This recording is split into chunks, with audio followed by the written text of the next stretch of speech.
Welcome to the Compliance 911 Show, a no-nonsense podcast discussing hot topics for today's busy compliance professional. It's everything you wanted to know about regulatory compliance, but we're afraid to ask. And now, here are your hosts, Dean Stockford of M&M Consulting and Len Suzio of GeoData Vision. Dean, just this year we discussed CRA, fair lending, and redlining, appraisal bias 1071, ERM basics, BSA, AI, and other regulatory hot topics. This is an extensive list. In fact, you titled this podcast, Keeping Up with All the New Regulations. And I thought to myself, is this Dean's version of Keeping Up with the Kardashians? So what interesting topic do you bring to the table today, Mr. Kardashian? No. Yeah. Well, I'd certainly love to have their paycheck for sure. Yeah. But, we certainly have, Len, covered a myriad of I'll just summarize it as great topics that I believe are very helpful to our audience. And today, I figured I'd offer a little bit of guidance to compliance officers on keeping up with all of the regulatory changes. And I also have, just something about the chatbots and as an example, and I'll unpack all of that here in just a moment. Well, I think that's a great idea, Dean. Not only have we seen changes in the regulations, but changes because of interpretation or shift in expectations by regulators. So how many hours is this presentation going to go? Yeah. Well, I'd like to say a couple, but I don't think anybody would listen for that long. So we're going to try to condense it down in just 6 or 7 minutes, just to give you some food for thought and things to take with you, or takeaways, I should say, from this presentation.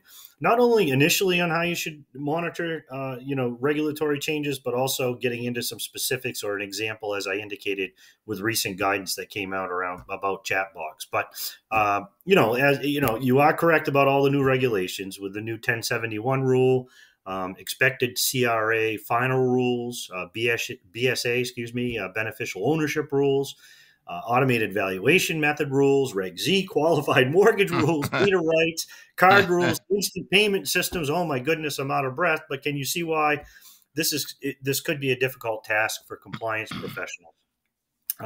And these are, all in addition to the attention that's being afforded to fair lending right now under the DOJ's Redlining initiative and the application of UDAAP's unfairness standard. And like I said, did I mention AI and chatbots? So there's a lot, but there's an awful lot. Well, that's for sure. I think I counted the list that you compiled. It was like at least a dozen or so different changes. And I've certainly been focused on CRA and climate risk. But let's hear what you have to say today. I'm certain our audience is very, very interested.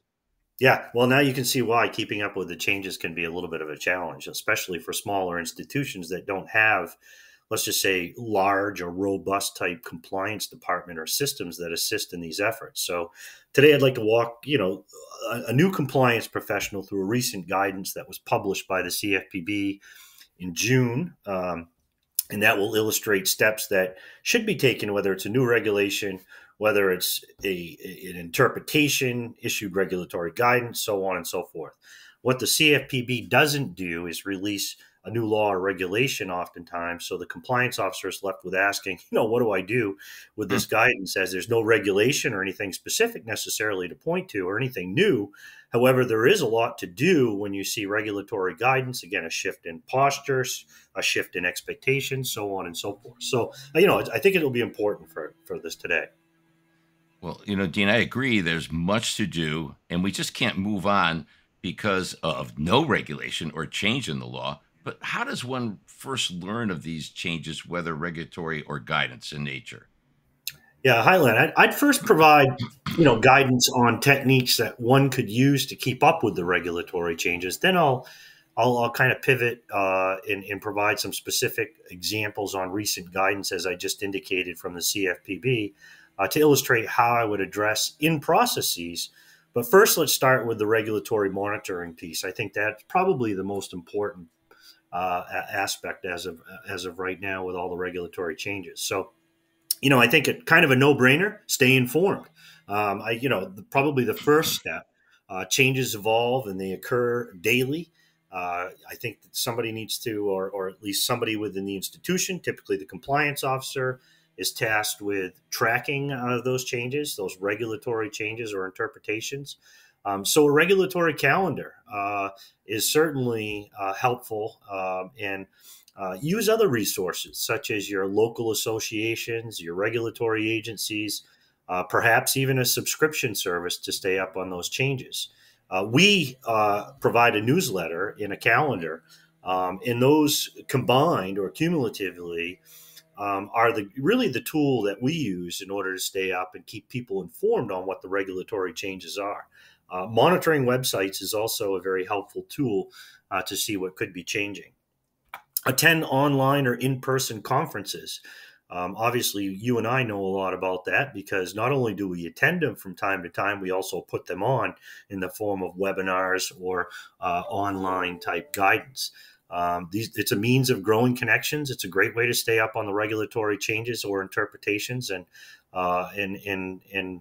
certainly helps expedite your awareness relative to the changes.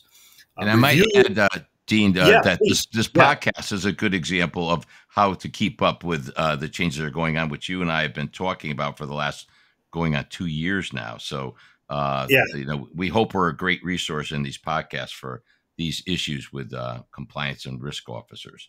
Absolutely. And I'm glad you said that. It kind of just missed my radar a little bit. But yes, the importance of this is, it is significant. And we've received some very valuable feedback from our audience as to our podcast. And while they may be short in nature, they're extremely informative and pointed on various topics to really assist those compliance officers. So very good. And thank you for sharing.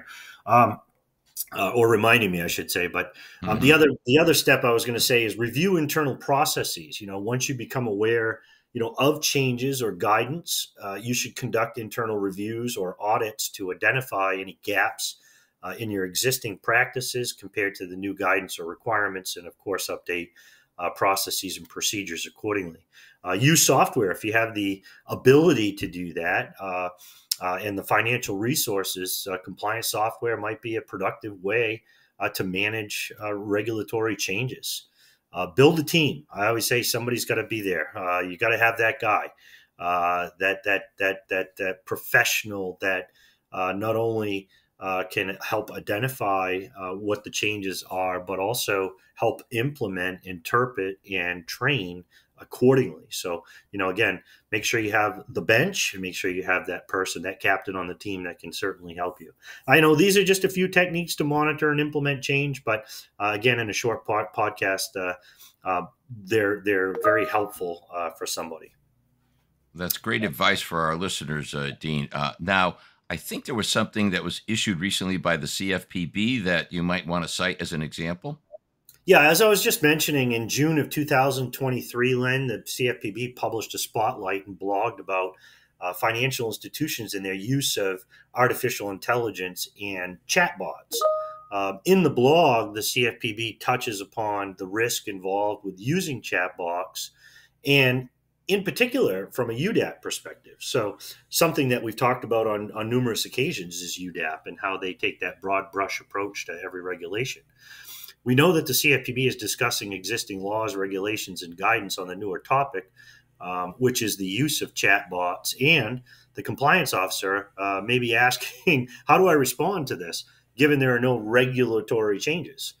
So that's, I think that's probably anybody's first reaction. So first, I would say gain an understanding of how and where the institution is using chatbots or chatbot-like technology. Include in this any project where chatbots or chatbot-like technology is being considered. That's a good first step. Secondly, for each of the above items that I spoke of, ensure that all risks are identified and discussed. If there are projects in flight that the compliance professional wasn't aware of, that's an issue right there. Risks need to be identified and discussed at the planning stage of projects, not toward the end. So remind the lines of business leaders that the compliance professional needs to be involved in these types of discussions and certainly implementation. Third, ensure that adequate testing is being performed. Ensure that testing isn't designed just to spot failure and erroneous information being provided, but also to spot endless loops the consumer can exit, or the provision of choices for the consumer to click on that don't reflect the consumer situation, but force them to select something that they don't wish to select. So frustration and stress in the process is viewed negatively by the CFPB or any regulator for that matter. So again, let's remain calm and try to navigate our way through these changes. Next, provide updated training. I mean, I think that just goes hand in hand with everything we do. We need to train people and be very specific, sometimes job specific, depending on what their job may be. But we need to provide updated training on the compliance risks associated with using those chatbots or chatbot-like technology. So, and then lastly, I would say consider updating your complaint intake form to have an identifier for whether the complaint involves the consumer's interaction with a chatbot or a chatbot-like technology. So I think that's imperative to identify it that way. So, these are just a few recommendations, but as I mentioned, it all starts with monitoring for the change or guidance and then creating a process around that to address the implementation in the regulatory advice. Well, Dean, you certainly packed in a lot of advice, great advice in this podcast, and I'm certain our listeners will benefit from listening to it. Well, thank you, Len, and I hope our audience found the guidance helpful. This is Dean Stockford from M&M Consulting. And this is Len Suzio from Geodata Vision saying thank you for listening to today's topic, and please let us know of additional topics you would like to hear in future episodes. Thanks for listening to the Compliance 911 Show. If you like the podcast, be sure to subscribe so you don't miss an episode. While you're at it, please give us a like and review to help others find the show. As always, links are in the show notes, and you can always find us online at compliance911show.com. Follow M&M Consulting and Geodata Vision on LinkedIn for all the latest news and information on compliance hot topics.